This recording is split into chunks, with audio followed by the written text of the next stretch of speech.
Hi guys, so this is the panel that I did yesterday. I haven't stuck it down fast yet, but a little tip. I used the shower curtain and I've made sure I've got the edge there, which meant I didn't have to cut or do anything. And I'm going to make sure that the same thing happens this side. You've got two sides to a shower curtain, two edges. They've already been stitched for you. So that's one little tip. The other thing is I just took out the shower, I've removed the shower completely. It was just a shower head. Completely and utterly impractical. Water gets everywhere, even when it was a standard bathroom, not filled with, you know, beautiful artworks, which I don't want to get wet. I mean, as you can see, some of these pieces are quite valuable.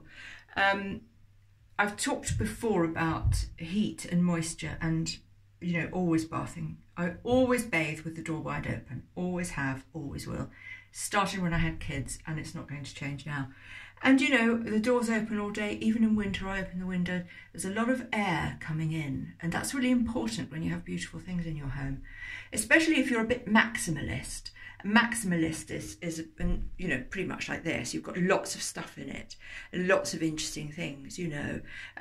So, you know, you don't want corners that are going to get damp and not very pleasant. Damp is caused because the air doesn't circulate properly and the place isn't getting heated adequately. So what you need is a sort of a combination of the two. And I don't have a problem with putting the heating on and having the window open. I mean, you really need all that lovely circulating air. And when we do the boudoir, which is a massive job ahead, that's even more important because there's so much fabric around the four-poster bed. Hence the window's usually open in there. Anyway, I've got to clean all this. I took the shower, what would you call it? The receiver? I don't know.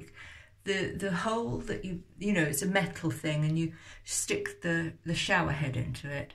So I've removed that. It was pretty tough going actually. They've been here for a very long time, but I'm not interested in them anymore. I don't even need those screws, but I am keeping these ones in because they're going to put the stag's head skull on for the towel rack.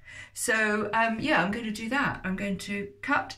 I'm not worried about finishing the edges today. It's a tough old job. You've got to be really in the mood for it, and I would like to do that first thing and get my edges right. But also I like to let things hang a bit and just, you know, check. I mean, this has been hanging for an awfully long time, and I haven't glued it yet, but I'm going to glue it as well. But I want everything up and tacked in place with the Pritt, except at the top where you have to use really strong glue. And then just, you can iron out mistakes. You know, if it's a bit lopsided, you can adjust it, etc. And that's really, really important. Okay, so join me later when I'll be showing you around for what I did today.